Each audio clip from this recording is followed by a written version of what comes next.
नमस्कार दोस्तों, स्वागत है आज की कहानी में। आज की कहानी का शीर्षक है मुक्तिनाथ और इस कहानी के लेखिका हैं डॉक्टर सुनीता सिंह सुधा जी। मुक्तिनाथ जोर जोर से चिल्लाकर रो रहे थे, फिर कुछ देर बाद शांत हो गए। उन्हें अब यह लग रहा था कि वे अपने नाम के अनुरूप हो गए। सब उन्हें छोड़ गए और वे सबसे मुक्त हो गए। सबको उनसे परेशानी थी और उन्हें सबसे परेशानी थी। वे कबीर तो बहुत पहले ही बन गए होते, पर परिवार का जंजाल जो सर पर था। गरीबी ऐसी झेली जो किसी ने न झेली होगी। पैसे पैसे को तरसे, कोई इच्छा पूरी न हुई और न पढ़ाई ही पूरी हुई। वे शहर जाना चाहते थे, पहाड़ पर जाना चाहते थे, पर पिताजी के मरते ही उनके दादाजी ने उनकी पढ़ाई छुड़ाकर उन्हें विवाह के बंधन में बांध दिया। मैट्रिक बस पास हो पाए थे। उम्र 16 बरस। पत्नी मनोरमा समझदार थी, जो मुक्तिनाथ के साथ साथ खेत और घर में सहयोग देती थी। मुक्तिनाथ के अंदर साहित्य का बीज उनके पिता के संस्कार से आया था। पिता गांव के मंदिर में भजन गाते बजाते थे और कभी त्योहार के अवसर पर कुछ गा लेते थे, लेकिन गरीबी ने कभी बड़ा अवसर न दिया। मुक्तिनाथ बचपन से ही कविता लिखने लगे थे। पिता और स्कूल मास्टर से तो सराहना मिल जाती थी, पर गांव में उन्हें उच्च वर्ग और स्वयं के वर्ग से भी विरोध का सामना करना पड़ा। कोई उन्हें नहीं पसंद करता और वे उनको नहीं पसंद करते। परिस्थिति मुक्तिनाथ को पीस रही थी। वे कविता का बीज अंदर पाले अवसर का इंतजार कर रहे थे। इस बीच 3 बच्चे हुए। मुक्तिनाथ का संघर्ष भी बड़ा होता गया। अब वे कविता किस चिड़िया का नाम है भूल से गए। बेटी का विवाह कर दिया। बड़ा बेटा शहर में कमाने चला गया। मुक्तिनाथ एक दिन सोए में कुछ गाने लगे और उठकर लिखने लगे। मुक्तिनाथ को याद आ गया कि भीतर कविता पनप रही है, अवसर दिया जाए।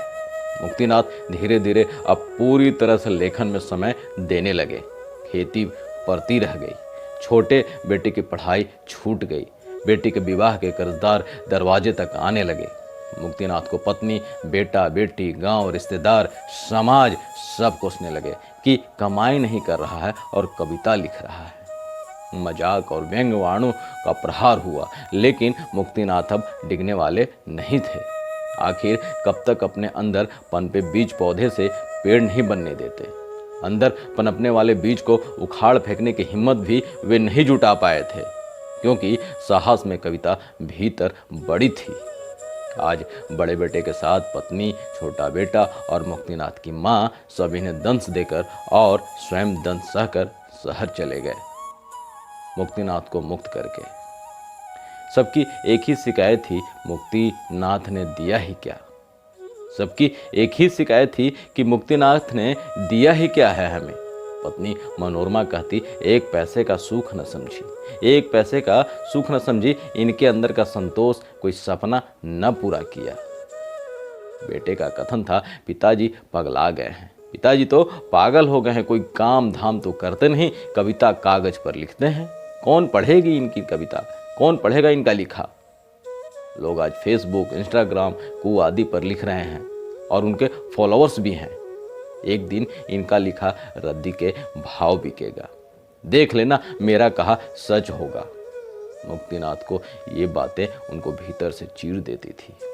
वे तिलमिला उठते थे और कह देते थे, मत पढ़े, मत पढ़े कोई, मैं किसे निमंत्रण देता हूं कि वे आए और मेरी कविताओं को पढ़े। बिक जाए रद्दी के भाव तो क्या करूं, मैं अब लिखना नहीं छोड़ूंगा। तुम लोग अब बड़े हो गए हो, संभालो अपनी जिम्मेदारी खुद। मुझे अब और ना होगा, मुझसे अब और ना होगा। जाओ जाओ सभी जहां जाना है।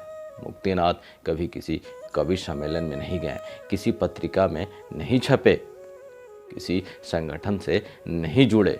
वे सिर्फ और सिर्फ लेखकीय कर्म से जुड़े और लिखते ही रह गए। वे सिर्फ और सिर्फ लेखकीय कर्म से जुड़े और लिखते ही रह गए। 2 वर्ष होने को जा रहा था। 2 वर्ष होने को जा रहा था। उनकी अवस्था 50 में ही 80 की लगने लगी थी। किसी ने मुक्तिनाथ के बारे में नहीं सोचा कि गांव के एक घर में रह रहा यह प्राणी क्या खाता होगा, कैसे रहता होगा, कैसे गुजारा कर रहा होगा, कैसे जीता होगा। मुक्तिनाथ का किसी से कोई संबंध नहीं था। एक दिन पड़ोस का एक 10 साल का बच्चा मुक्तिनाथ के पास आया। एक दिन पड़ोस का एक 10 साल का बच्चा मुक्तिनाथ के पास आया जब मुक्तिनाथ बाहर एक टूटी खाट पर लेटकर कुछ लिख रहे थे। तभी बच्चे ने पूछा, दादाजी आप क्या लिख रहे हैं? माँ और सभी गांव वाले कहते हैं कि आप तो पागल हो गए हैं। आपके पास मैं न जाऊं, नहीं तो आप डंडा लेकर दौड़ा देंगे मुझे। मुक्तिनाथ बच्चे की भावुक बातें सुनते रहे और मुस्कुरा कर रह गए। बच्चा, आपने बताया नहीं आप क्या लिखते हैं? आपने बताया नहीं कि आप क्या लिखते हैं, आप लिखते क्या हैं? मुक्तिनाथ बोलते हैं, कविता। बच्चा फिर कहता है, माँ कहती है कि आपका परिवार आपको छोड़कर शहर चला गया, क्या यह सच है? मुक्तिनाथ गंभीर मुद्रा में, नहीं बेटा, सभी मेरे हृदय में है। मुझे कविता और परिवार को संभालना था, पर मैंने कविता को ही संभाला। वे लोग कुछ दूर हो गए, मैं स्वांत सुखाय के लिए लिखता हूँ। गरीबी तो मेरी नियति में थी ही। तभी बीच में बच्चे ने टोका, दादाजी आजकल कविता से लोग कमाते हैं।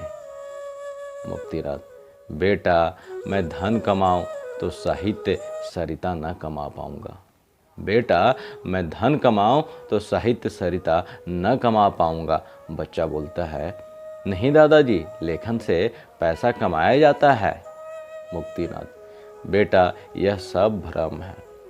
बेटा यह सब भ्रम है। मेरे ज़माने में भी ऐसी ही कुछ हवा थी, जिनकी किस्मत चमक जाए उन्हें सहायता और योगदान मिलता था। मैंने भी आजमाइश की थी। मुझे जल्द पता चल गया कि पैसा पैसे को खींचता है। मैं अपने साहित्य को बाजारू नहीं बनाना चाह रहा था। लड़के ने रोककर, बाजारू क्या दादाजी? मुक्तिनाथ, यही कि कुछ लोग मुझे पैसे दे रहे थे कि उनके नाम से कविता लिखूं, उनके नाम से किताब छपवाऊं, फिल्मों में गीत भी उनके रस छंद अलंकार को लेकर लिखूं, जो मुझसे न हुआ। जो लोग ऐसा किए वे तो कहीं कहीं दिखे, पर मैं अपने इन पन्नों में ही दिखता हूँ।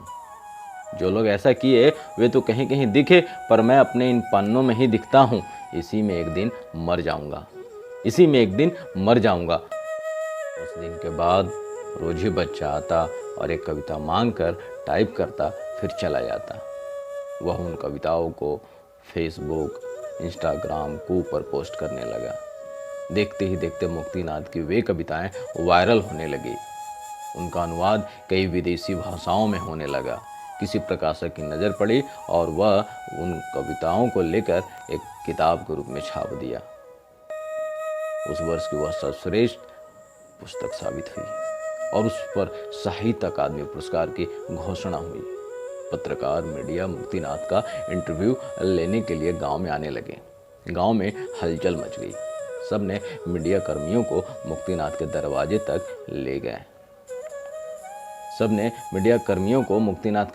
तक ले आए। पत्रकारों की आंखों में मुक्तिनाथ की दशा देखकर आंसू आ गए। घर में खाने का कोई इंतजाम न था। जब पूछा गया तो मुक्तिनाथ ने बताया, कभी गन्ने का रस, कभी सत्तू, कभी कोई कुछ दे देता और कभी भूखा ही सही, बस ऐसे ही दिन कट जाते। एक पत्रकार ने कहा, सर आप तो सचमुच के हीरो हैं। मुक्तिनाथ ने कहा, नहीं मैं नहीं, वास्तव में तो यह बच्चा हीरो है, जिसकी वजह से आप लोग आज यहाँ तक पहुँचे हैं। मुक्तिनाथ ने उस बच्चे को पास में बुलाया और उसे गोद में उठाकर फोटो खिंचवाई। तभी मुक्तिनाथ को चक्कर आ गया और वे जमीन पर गिर पड़े और मूर्छित हो गए। आनन फानन में डॉक्टर आया, चेक किया तो पता चला मुक्तिनाथ जी अब इस दुनिया में शरीर रूप में नहीं रहे। बच्चे को पता चला तो मुक्तिनाथ से लिपट कर रोने लगा। एक पत्रकार आंसू पोंछते हुए कहा, लेखन को कब कर्म समझा जाएगा? सरकार भी कब विचार करेगी? सृजनात्मक उन्नति के प्रति कब समाज, परिवार, सरकार में अच्छा दृष्टिकोण उत्पन्न होगा? कब लेखक का कोटा तय होगा? कब लेखक को विशेष समझा जाएगा? कब उसके महत्वपूर्ण मानसिक श्रम के एवज में उसे सुख सुविधाएं दी जाएंगी? क्या ऐसा ही चलता रहेगा और अनगिनत मुक्तिनाथ उचित व्यवस्था न मिल पाने के कारण असमय मरते रहेंगे? तो दोस्तों, कहानी अच्छी लगी तो वीडियो को लाइक, शेयर और चैनल को सब्सक्राइब जरूर कर दीजिएगा। बहुत बहुत धन्यवाद आपका।